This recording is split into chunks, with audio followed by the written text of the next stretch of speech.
अस्सलाम वालेकुम dear student. मेरा नाम असद रऊफ़ है और आप देख रहे हैं channel Asad knowledge of education. तो आज वेलकम बैक आपको करता हूँ इस चैनल पे। कुछ अरसे का हमारा ब्रेक था, उस ब्रेक की कुछ एक रीज़न्स थी, कुछ फैमिली इश्यूज़ वगैरह। तो नेक्स्ट इंशाल्लाह आज से हमारी वीडियोस डेली आया करेंगी। तो आज का जो हमारा टॉपिक है, जिस टॉपिक के साथ हमने वेलकम बैक आपको इस चैनल पे किया है, उस टॉपिक का नाम है जी हमारे पास लॉ ऑफ मैथ सेक्शन। ये टेंथ क्लास का एक टॉपिक है जी हमारे पास, टेंथ क्लास केमिस्ट्री का, और बड़ा इम्पोर्टेंट टॉपिक है और बड़ा इजी टॉपिक है। पेपर के लिहाज से ये मोस्ट इम्पोर्टेंट टॉपिक है, मोस्ट इम्पोर्टेंट लॉन्ग क्वेश्चन है चैप्टर नंबर 1 से, टेंथ क्लास केमिस्ट्री का। अब इस लॉ की तरफ हम आते हैं जी। इस लॉ को सबसे पहले हम ये देखेंगे कि किसने पेश किया था और कब पेश किया था। तो दो साइंटिस्ट थे इस लॉ में जिन्होंने ये लॉ मिल के बनाया था। वो साइंटिस्ट हमारे पास क्या हैं? वो साइंटिस्ट हैं हमारे पास गोल्डबर्ग और वेग। तो हम इनका नाम लिखते हैं। इधर हमारे पास ये इन साइंटिस्ट ने इसको क्या किया था जी, बनाया था। क्या नाम था इनका? गोल्डबर्ग एंड वेग। ये जो दो साइंटिस्ट थे जिन्होंने इस लॉ को हमारे पास मुतारफ़ करवाया था कि ये लॉ इस तरह है हमारे पास।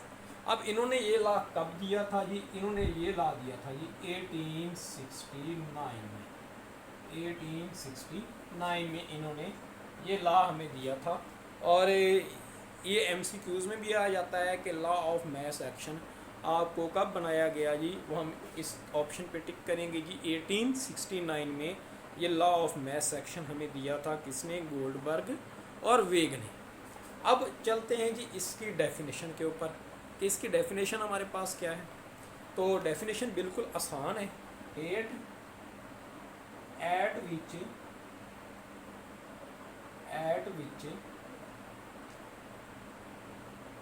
अ सब्सटेंस रिएक्ट, वो रेट जिससे क्या करता है जी, एक सब्सटेंस रिएक्ट करता है। किसके डायरेक्टली प्रोपोर्शनल होता है? तो हम लिखते हैं इज डायरेक्टली प्रोपोर्शनल। ये हमारे पास क्या होता है जी? डायरेक्टली प्रोपोर्शनल होता है। किस चीज़ के जी? डायरेक्टली प्रोपोर्शनल होता है जी of active mass of that substance। वो उस सब्सटेंस के एक्टिव मास के डायरेक्टली प्रोपोर्शनल होता है। अब एक सब्सटेंस जिस स्पीड से रिएक्ट करता है, असल में रेट क्या है जी? स्पीड है, रिएक्शन की स्पीड है।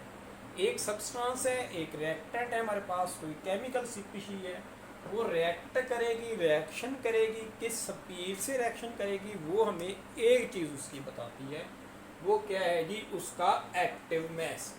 वो हमें उस सब्सटेंस का एक्टिव मास बताएगा कि वो सब्सटेंस किस स्पीड से रिएक्शन करता है। फॉर एग्जांपल एक सब्सटेंस है हाइड्रोजन। वो अगर हम हाइड्रोजन का एक्टिव मास लेस लेंगे तो वो रिएक्शन स्लो करेगा। अगर हम हाइड्रोजन के एक्टिव मास को ज़्यादा ले लेंगे तो उसका स्पीड भी ज़्यादा हो जाएगी, रिएक्शन की स्पीड ज़्यादा हो जाएगी। इस तरह इससे मुराद ये क्या है जी? एक्टिव मास है जी हमारे पास। अब एक्टिव मास को हम एक और वर्ड से भी ज़ाहिर करते हैं, वो हमारे पास है जी मोलर कंसंट्रेशन। अब नेक्स्ट इसकी डेफिनेशन को कंटिन्यू करते हैं। वो डेफिनेशन आगे कंटिन्यू कैसे करेंगे? अब पहले तो हमने सिर्फ सब्सटेंस के, किसी एक सब्सटेंस के रिएक्शन को बताया है कि उसके रेट को, रिएक्शन के रेट को बताया है। अब हम करेंगे जी किसी केमिकल रिएक्शन के रेट को डिस्कस। तो हम लिखेंगे and rate of reaction is directly proportional. जो किसी रिएक्शन का रेट है वो भी डायरेक्टली प्रोपोर्शनल होता है। किसके डायरेक्टली प्रोपोर्शनल होता है? टू प्रोडक्ट ऑफ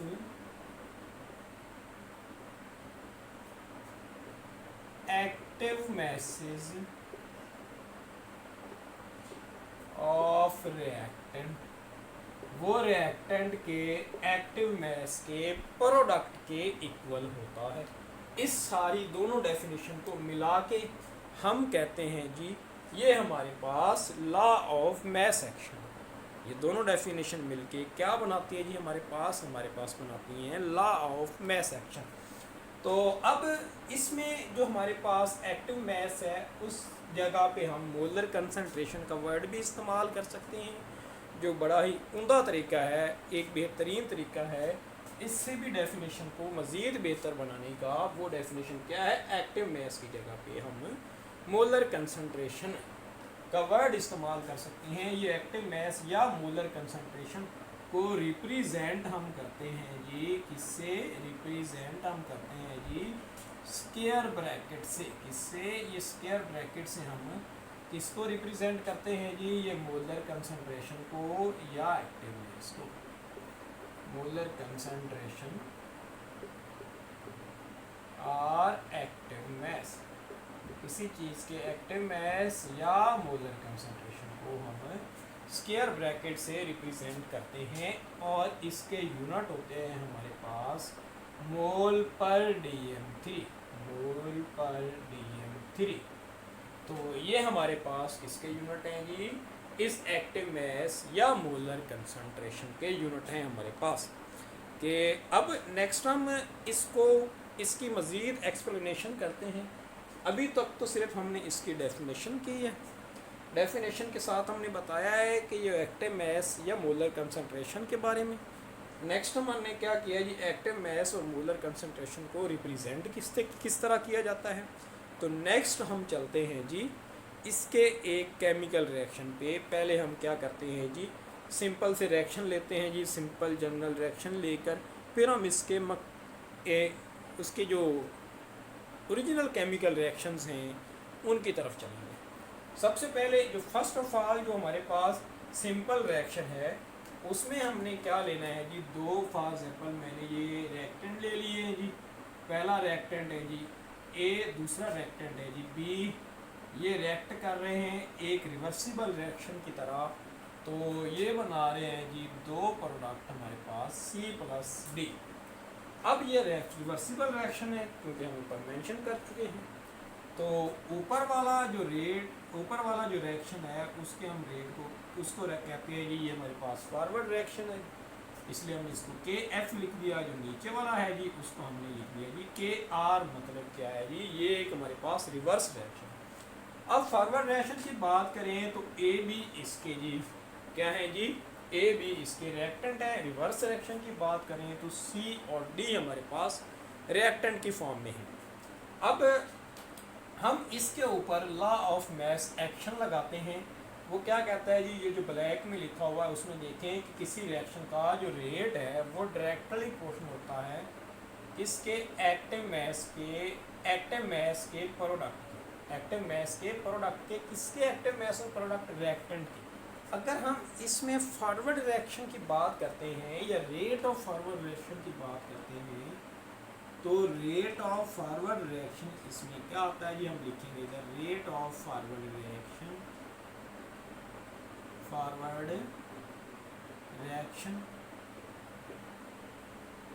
ये जी हमारे पास होता है किसके डायरेक्टली प्रोपोर्शनल, ये डायरेक्टली प्रोपोर्शनल होता है रिएक्टेंट की मोलर कंसंट्रेशन के प्रोडक्ट के। अब ये रिएक्टेंट है, इनकी मोलर कंसंट्रेशन, ये एक्टिव मास हमने लेना है, वो एक्टिव मास इनका साथ में दिया हुआ है A और B। तो ये हमने लिख दिया जी A और B, इनकी कंसंट्रेशन से क्या मुराद है, जो कैपिटल ब्रैकेट्स हमने स्क्वायर ब्रैकेट्स इस्तेमाल कर रहे हैं वो कंसंट्रेशन के लिए है। तो अगर हम इसका ये प्रोपोर्शनैलिटी साइन ख़त्म करते हैं तो हम लगाएंगे इधर बराबर का साइन। बराबर का साइन लगाने से हम ये वाला कांस्टेंट इधर ऐड कर देंगे जी, वो हमारे पास है जी KF।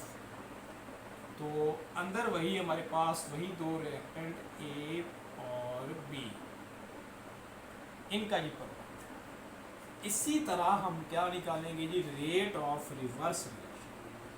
पहले हमने लिखा है फॉरवर्ड, फिर हम लिखेंगे रेट ऑफ रिवर्स रिएक्शन।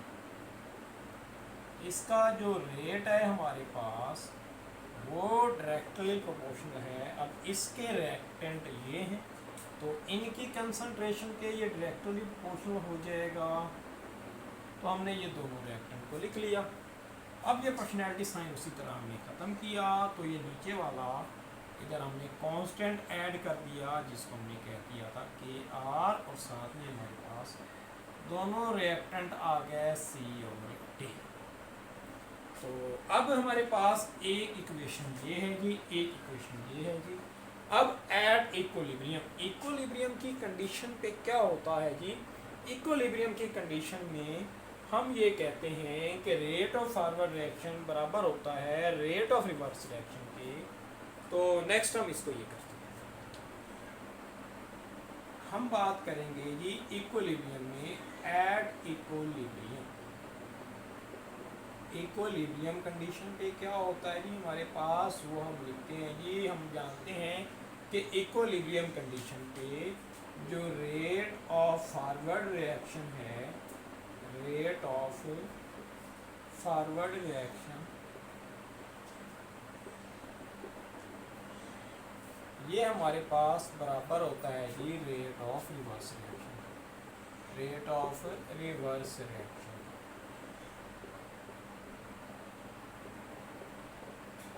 ये जो रेट ऑफ फॉरवर्ड रिएक्शन है, इसको हम ज़ाहिर करते हैं जी आर एफ से, इज इक्वल टू ये जो हमारे पास रेट ऑफ रिवर्स रिएक्शन है, इसको हम ज़ाहिर करते हैं जी आर आर से।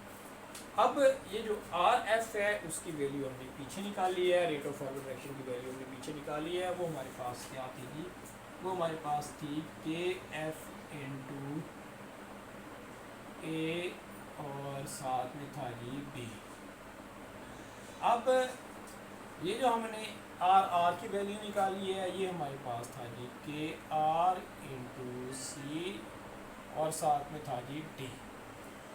अब इसको हम क्रॉस मल्टीप्लिकेशन करेंगे जी। ये वाला जो हमारे पास चीज़ है, ये इधर मल्टीप्लाई हो रही है, इधर आके डिवाइड हो जाएगी। तो चीज़ है ये इधर मल्टीप्लाई हो रही है और इधर आके ये जी डिवाइड हो जाएगी। तो इसी को हम इसी स्टेप को कंप्लीट करते हैं जी। इस स्टेप को कंप्लीट करते हुए हम इधर लिखते हैं कि ये जो के एफ है ये इधर ही रहा, ये जो चीज़ है इधर आके डिवाइड हो गई, इसको हमने कह दिया के आर। अब ये चीज़ इधर ही पहले रही है, सी की कंसंट्रेशन, डी की कंसंट्रेशन डिवाइडेड बाय ये जो चीज़ इधर मल्टीप्लाई हो रही थी, इधर आके डिवाइड हो गई ए की कंसंट्रेशन और साथ में जी हमारे पास बी की कंसंट्रेशन। अब नेक्स्ट हमने एक सादा सा काम करना है। वो काम क्या है जी? ये जो के एफ बटा के आर है जी हमारे पास, ये एक कांस्टेंट फैक्टर है जो इज इक्वल टू होता है के सी के, केमिकल इक्विलिब्रियम के। अब इसी को हम इधर लिखते हैं जी कि ये हमारे पास के एफ बटा के आर हमारे पास किसके बराबर हो गया जी? ये बराबर हो गया जी के सी के, और ये सी और डी हमारे पास क्या है जी? प्रोडक्ट की कंसंट्रेशन, और ए और बी हमारे पास क्या है जी? रिएक्टेंट की कंसंट्रेशन। हम इसका एक इस तरह के रिएक्शन लेते हैं जिसमें एक मोल रिएक्टेंट ना हो, एक से ज़्यादा मोल रिएक्टेंट हो। फॉर एग्जांपल हमारे पास वही ए रिएक्टेंट था, लेकिन उसका ए मोल इस्तेमाल हो रहा था रिएक्शन में, और एक रिएक्टेंट था बी रिएक्टेंट था, उसका जी बी मोल रिएक्शन में इस्तेमाल हो रहा था जी। और ये एक रिवर्सिबल रिएक्शन हमें दे रहे थे जी। सी का जी सी मोल बन रहा था जी, और डी का जी इसी तरह हमारे पास डी मोल बन रहा था जी। अब नेक्स्ट हमने इसका जी जो इक्विलिब्रियम फॉरवर्ड, नेक्स्ट हमने जो इसके लिए फॉरवर्ड रिएक्शन और रिवर्स रिएक्शन का रेट लिखना है, वो कुछ इस तरह हम लिखेंगे कि ये जो हमारे पास रेट ऑफ फॉरवर्ड रिएक्शन होगा जी हमारे पास, इसको हम एफ आर फॉरवर्ड रिएक्शन को लिख रहे हैं जी। ये डायरेक्टली प्रोपोर्शनल होगा जी, ये रिएक्टेंट है हमारे पास ए और बी। अब ए के जितनी मोल हैं वो हमने ऊपर और बी के जितने मोल हैं जी वो भी हमने ऊपर लिख दिए। तो इसमें जो मोल्स आता है वो उसकी पावर में रेज हो जाता है, जिसको हम raise to the power of A and B पढ़ेंगे कि rate of reaction is directly proportional to the product of molar concentration of A and B, या product of the molar concentration of reactant raise to the power of its moles. जो इनके moles होंगे उनकी power को हमने raise कर देना है। तो अब ये हमने एक लिखी है जी इक्वेशन। अब ये जो पर्सनैलिटी साइन है इसको हम ख़त्म करेंगे, उसी तरह इसकी जगह पे लिख लेंगे जी के एफ। ये हमारे पास ए की कंसंट्रेशन इसकी पावर ए और बी की कंसंट्रेशन इसकी पावर बी, पावर से मुराद इसके मोल्स हैं जो रिएक्शन में हिस्सा ले रहे हैं। इसी तरह हमारे पास जो रेट ऑफ रिवर्स रिएक्शन हम निकालेंगे जी वो भी सेम इसी तरह निकालेंगे जी। रेट ऑफ रिवर्स रिएक्शन को हमने शॉर्ट फॉर्म में आर आर लिख दिया है जी। ये डायरेक्टली प्रोपोर्शनल होता है जी हमारे पास इसके जो रिएक्टेंट हैं उनकी मोलर कंसंट्रेशन के प्रोडक्ट के। ये जी सी रिएक्टेंट था जी इसका, और ये इसका जी डी रिएक्टेंट था जी। ऊपर इनके जो मोल इस्तेमाल हो रहे हैं वो एक्सपोनेंशियल फॉर्म में चले गए हमारे पास। अब हम इसका ये पर्सनैलिटी कांस्टेंट ख़त्म करेंगे, बराबर का साइन लगाएंगे। तो इधर हम लगा देंगे जी के आर। ये हमारे पास किसके, ये अंदर वही रिएक्टेंट सी और डी हो गई। अब हम जानते हैं जी इक्विलिब्रियम की हालत में, एट इक्विलिब्रियम वो हमारे पास क्या होता है जी, एट इक्विलिब्रियम कंडीशन में हमारे पास क्या होता है, रेट ऑफ फॉरवर्ड रिएक्शन बराबर होता है रेट ऑफ रिवर्स रिएक्शन। इधर हम लिख देते हैं जी आर एफ बराबर होता है जी आर आर के। अब आर एफ की वैल्यू हमारे पास ये दी हुई है ऊपर, वो क्या है जी हमारे पास के एफ एन टू ए और साथ में जी बी, ये बराबर है जी के आर इंटू सी और साथ में जी हमारे पास आ गया जी डी। अब हम वही तरीका इस्तेमाल करते हैं, ये इधर डिवाइड करते हैं, इसको इधर डिवाइड करते हैं जी। डिवाइड करने से ये जो के आर है ये के एफ के बटे में आ गया जी। नेक्स्ट हमारे पास ये सी, इसकी जी मोलर कंसंट्रेशन, ये डी इसकी जी मोलर कंसंट्रेशन डी, और ये हमारे पास ए इसकी मोलर कंसंट्रेशन ए, ये हमारे पास जी बी इसकी मोलर कंसंट्रेशन बी। अब ये हम जानते हैं के एफ बटा के आर एक नए कांस्टेंट के बराबर है जिसको कहते हैं के सी, और ये ऊपर जी हमारे पास प्रोडक्ट इसकी जी molar concentration raise to the power of its moles जो इस्तेमाल हो रहे हैं जी, बटा रिएक्टेंट इसकी जी molar concentration raise to the power of its mole जो इस्तेमाल हो रहे हैं जी इस रिएक्शन के अंदर। ये हमारे पास एक जनरल रिएक्शन के ज़रिए हमने क्या एक्सप्लेन कर दिया है जी, rate law of mass action को एक्सप्लेन कर दिया है जी। नेक्स्ट हम कुछ एग्जांपल्स को लॉ ऑफ मास एक्शन के मुताबिक सॉल्व करते हैं, मतलब हम उसका केसी निकालते हैं। पहले जी हमारे पास एग्जांपल देखें जिसमें जी N2 मिल रहा है जी O2 से, ये एक रिवर्सिबल रिएक्शन के ज़रिए मिल रहा है और बना रहा है जी 2NO। अब इसमें ये रिएक्टेंट हैं जी, ये प्रोडक्ट हैं। अब हम इसका जी रेट लिखेंगे, रेट ऑफ रिएक्शन लिखेंगे जी के सी के मुताबिक। अब हमने इसका जी रेट ऑफ फॉरवर्ड रिएक्शन लिखा जिसको हम जाहिर करते हैं जी आर एफ से। ये डायरेक्टली प्रोपोर्शनल होता है जी हमारे पास पर जो रिएक्टेंट है इनकी मोलर कंसंट्रेशन के प्रोडक्ट के। पहला रिएक्टेंट था जी N2, दूसरा रिएक्टेंट था जी हमारे पास O2। अब पर्सनैलिटी साइन ख़त्म करके हमने एक कांस्टेंट लगा दिया जिसका नाम रख दिया हमने के एफ। अंदर आ गया जी N2 साथ में जी O2। अब इसका जो हम रिवर्स रिएक्शन की बात करते हैं, तो रिवर्स रिएक्शन हमारे पास, इसको हम आर से शुरू करेंगे जी। ये हमारे पास डायरेक्टली प्रोपोर्शनल होता है जी।